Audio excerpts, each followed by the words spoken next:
O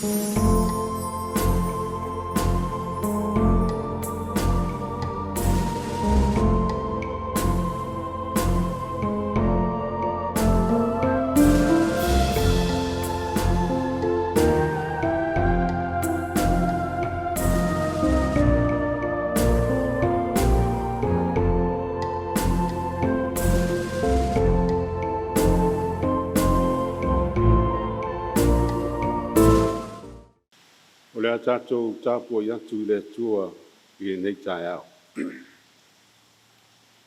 Ua whalongo i ramo i upo Solomona, ona whiwhia tele ai le o ia, ua whape fo i o ia. Ua whapitai i le rii i le aso nei. O le ua watua i ata vita lona atari poto na te pule i lona nu tele. Tātou talo mo le ngang pai.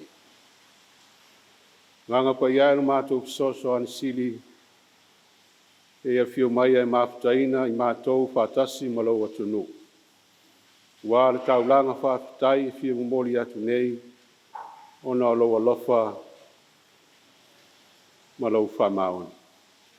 Nea ia matai la mātou sauninga o whāwina mea uma mātou te whaia ia whāsirisiri na pēr levi inga i lau lava swafa.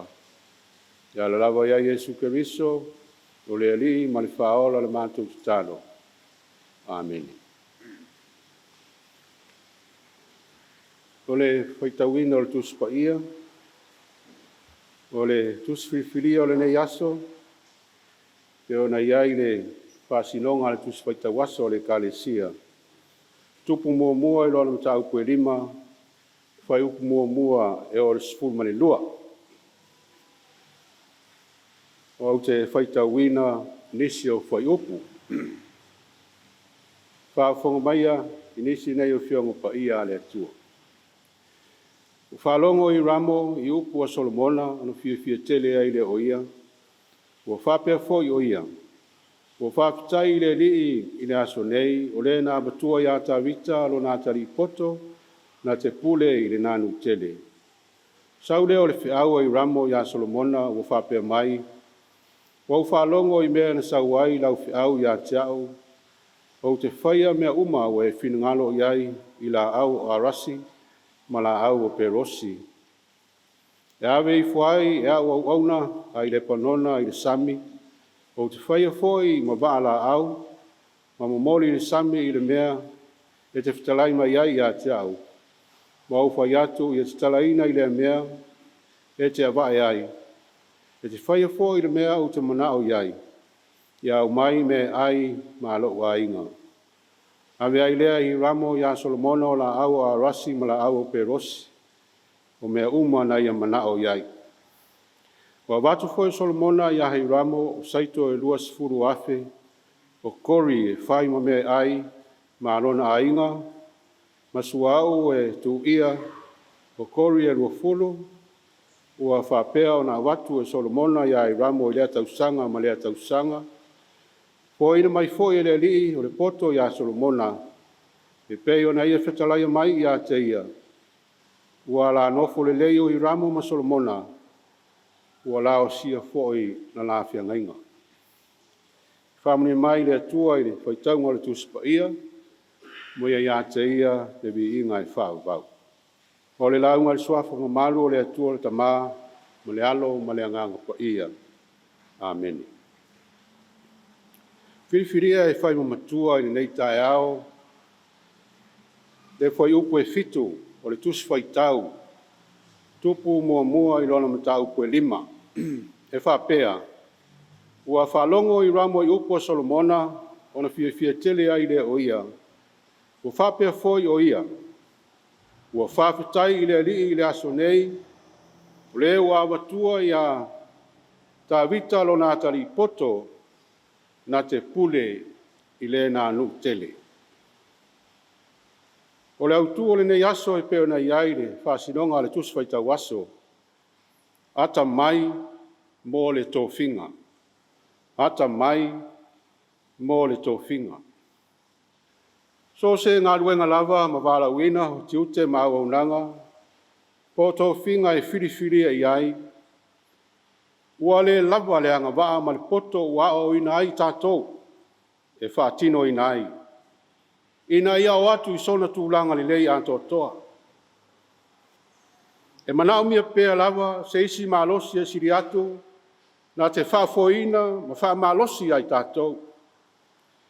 E peila wa foi o le tātou o lio Iesu, e leinga lue fua na o ia, o lo tu sia e le luka e le omtau koe whawha up mua mua, ua fo ia e Iesu mai o le tana, ua tumu o ia I le anganga pa ia. O le fsosoani fo I lea mo I tātou I aso umalawa. A o le anganga lea na te foai tangata taito tasi me alofa tau le poto, ta leni whapitoa, e whaatino ai ti ute ma tō whinga ina ia le lei, ma tango fie ma tō toa, ina ia manui ai tangata uma, ma ia vi I ai le atua ia. Ai maise o le tala le lei, malana I kāle sia I lalalangi.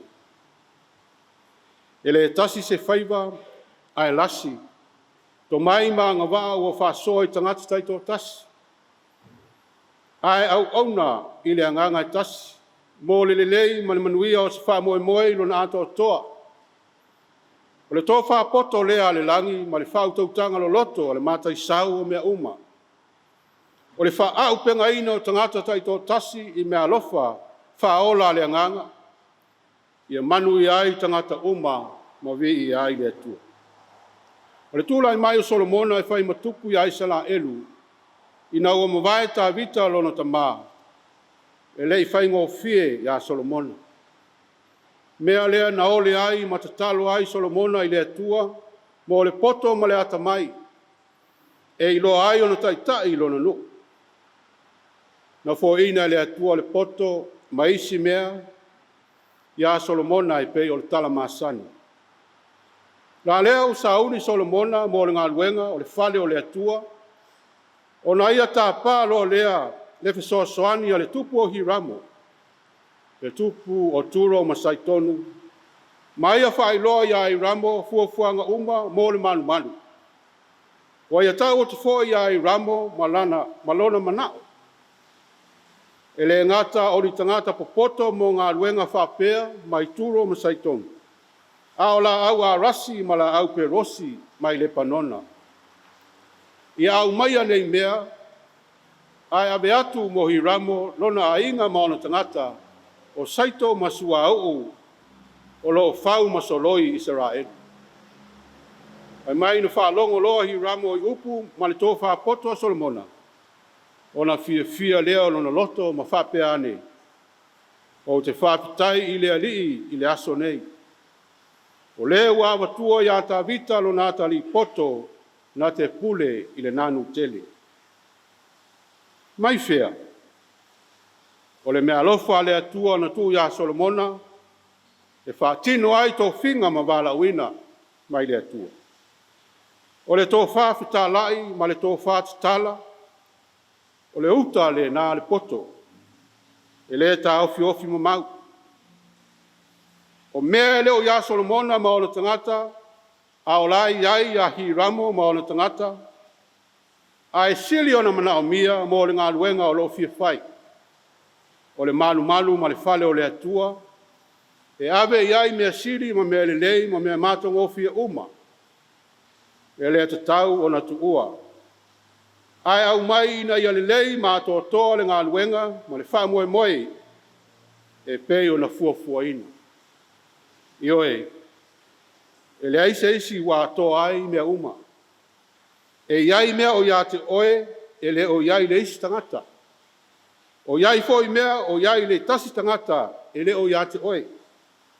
Le ale winga, ia whaasoa ma ngā lurue whaatasi mo le lei ma le manuia o tangata uma. A ole whaafita uli o tātou. E musu tele I whaapea ane tangata a mea ua ea samo I se mea. Po oe ua vai, po oe ua le saunia, mo se ngā luenga, po se tōwhinga. O na e nofo o lea ma whai wha maa losi se mea. A iwa ne e le lei ma le ato toa I ai le fia. Mana tua e le ai a se isi e tu whamaunga. E mana o mia le tasi le isi. O le whātō whala inga le nā le atua wa iai i le amatanga ua lewa. Ma o le taimi lava e te whapea i fuai a te oe, wa ia te oe mea uma, wa e lea toe mana o mi ai se isi ai maise o le atua. O le taimi ale nā e te aruifo ai la lo, ma lo whaaluma ina. O le tō whaare nāna whaata oto ai le atua le fōwhanga, i lana whaatufunganga poto, e ngā lulue mea uma, e tusa ma le wha moe moe na whai a, ma o le lelei, ma le atoa, ma le manuia o le fōwhanga. E whapena uma lava le au onga Paulo ia Korinito, peo na iai le Korinito mua, lola mata upo e sifun mani lua. O le ata o le tino o le tangata ma ona i tu tino, e ngā lulue e tusa ma lona o ngā, mo le manuia o le tino ato uma, o le kalesia le akerisa. O le iai o le anganga o le au mea whaatasi, ma le tapu lima whaatasi, mo le au nanga, ma le ola vivi i le atua. E whao ngā ina i le atua tangata ese, ua o atu lava i tangata la tau te lei loa le atua. Ua awe iai le atua me alofa, ma tāleni, ma tomai. Ai au mai e le atua e ngā lulue, e au na mai, i le atua ina i au lātou loa ai le atua. Ma vivi iai a te ia. E le tasi se whaiva, e ese, ma o lātou winga, ai tasi lava le anganga. E ala atu ai le tautua ma le au nanga.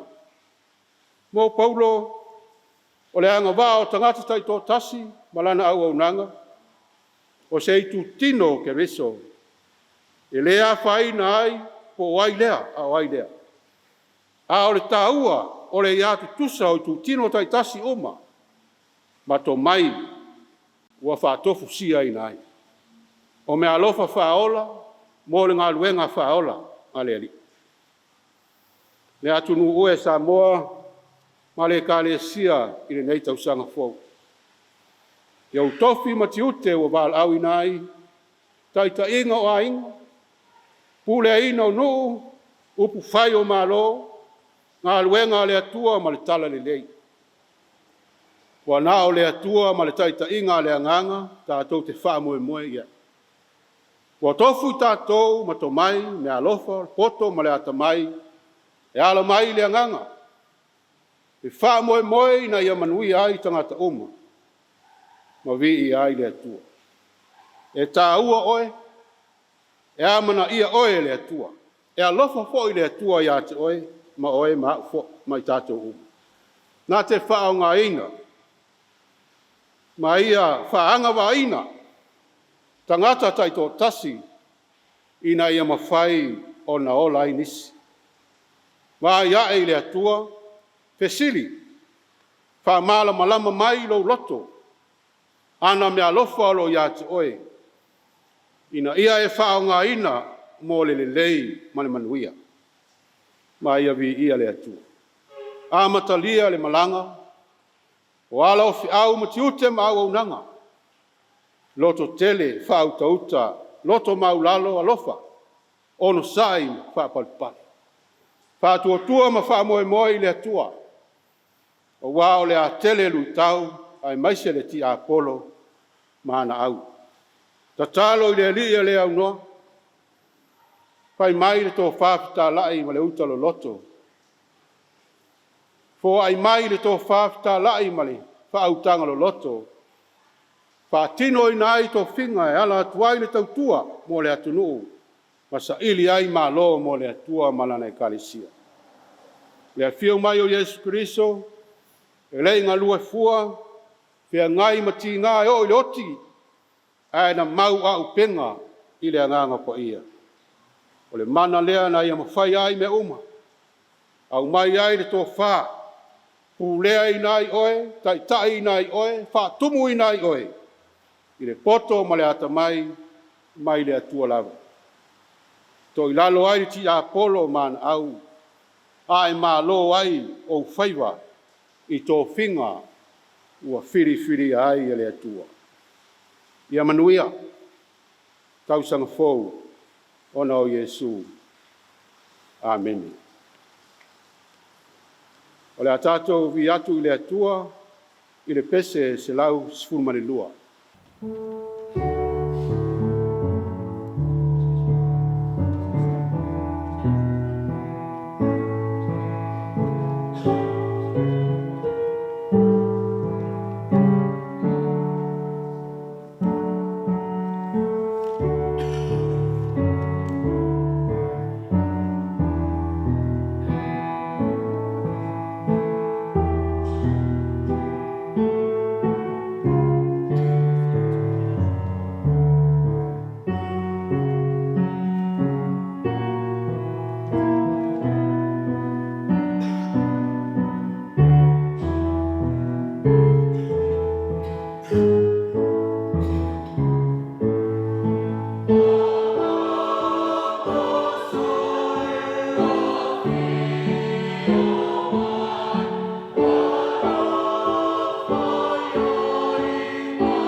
O le a tātou tatalo, ma le tatalo whamanuia. O mātou ia i o ruma i nei tai au fōu, lau tau singa alofa, ma lau tai ta inga pātama. Pātua mau ina e le soifua o se o mātou atu nuu mai lava i o nao, se i o i o nei. Ai mai se o e kāre sia kere siano, mai tai tai lotu ma lau whātua tua. Tai nane foi na o mātou a inga manu. Mātou te vi ia, whaamanuina lo suafa. Ona lo whatau aina ma le amana ia ino i mātou. Tō whinga matiute ma au au langa.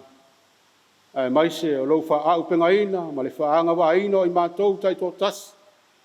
Iau me alofa mai le anganga. Ia maua le poto ma le atamai. Whaatino i nai au au langa. Ina ia manuia tangata uma. Ai siri siri ai le vi inga lo lava swafa. O mātou whaafitai, lo wanga lei si o mātou atunu o maona tai whaan malo tangata anu. Ai mai se o tofi matiute u whaala au inai. Whaafitai tō whaa ma le whautau tanga mai lau fio. Whai ai whiriwhiringa te tau o whai o tonu i mea le lei o manu iai. Ai mai se le fuafuaina o ati nae wa le manuia o Samoa maona tangata. Ma tō te tali tonu o ia lava mea uma tau wala mai le mana lo wanganga. E mai se le wha moe moe tu tasi ina ia manuia lau whanau. Mai ia whaatele ina pēr le vi inga i lo lava swafa. O mātou whaafitai i le malanga tau a mata le nei tau sanga. E ulawa ina iai lui tau ma tofta fonga. Ia mai se foi o whaalawe lawe. O mea o lo whenga iai mai mātou. Ai mātou te wha moe moe tasi lava i le mana o le anganga. Tau mai o le lotu tele ma le ono sai. Le whātua tua ma le wha moe moe i la o fio i mea uma. Ua o e lava e manu i ai tō pinga. Ma e mā lo ai whaiwa o lo atunu. Whaafitai lau tuspa ia ia o mai o wala. E mai se le suru e mumu ma le mana malama. E o mātou wala o malama.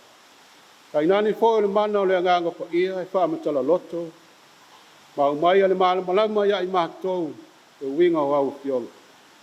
Kai nani au mai ale fiau o le mautinoa o lo au wai ma lo whaatasi mai. Ile amatanga o le savalinga tau a mata o le nei tau sanga fo. Siri mea uma le mātou whaafitai e ngā luenga na whaia ke riso o lo soifua pa ia. Na mariu ai na toi soifua manu malo. Ina ia whaolaina tangata umalava. O e ua whātua tua matalia o ia i salamo whamaoni. O mātou wala au rea nganga whamaulalo. Ona o mātou se ma sala o e sia fia. Ai mai se le tau amatanga o le nei tau sanga maona fi au. O le au no na iai o mātou whale tonu. O se ma leo ni wāwhia ngai malau fia. Kai nane le whātau nuunga ma le whātino ina o mātou tiute na tō whinga e peo na e tuina mai. Wa o whaalia pea no mātou whaamaulunga ma le whāwhia poto. O mātou manatu a iai mātou mea umalava.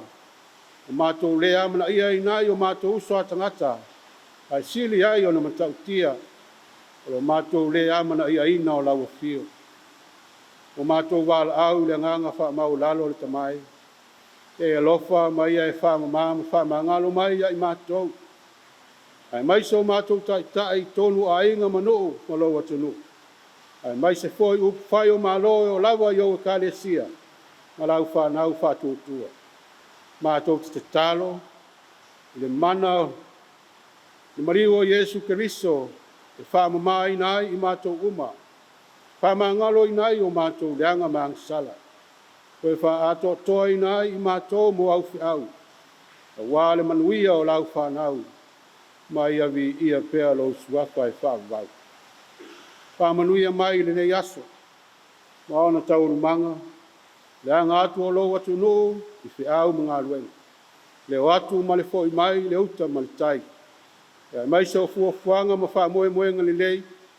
Manu iai a inga manu male atu nuu ma lau tala le lei. Mātou te talo o le alie. Tau tō rua ina pēa i mātou uma le mana o le ngang. E e whātumu i nai i mātou, tai i nai, pūlea i nai. Ai o mātou whai ai mea uma, i le ato toa ma le lei, ma le mātou ngō fie, ina i avi i ai lo suafa e whāwau. O mātou te talo mo i lātou uma o fia maua lau sosoan, ngai au wala whai mai, lo i mata malingi mo whanoa noanga. iai lo wanga nei ma lau whamalolonga, ai maise o lau whamawhanwhananga. Mātou talo le ali le ngata iai mātou ala tō salalau o nuu i so sa mea. Sa iri malo ai, sa iri manu iai, mo a inga manu, o lo watu nuu mani talani nei. Ia whapea na tautou ruaina o lātou whaiva mo lātou tiute, taita inga ma le soani o lo wanganga pa ia.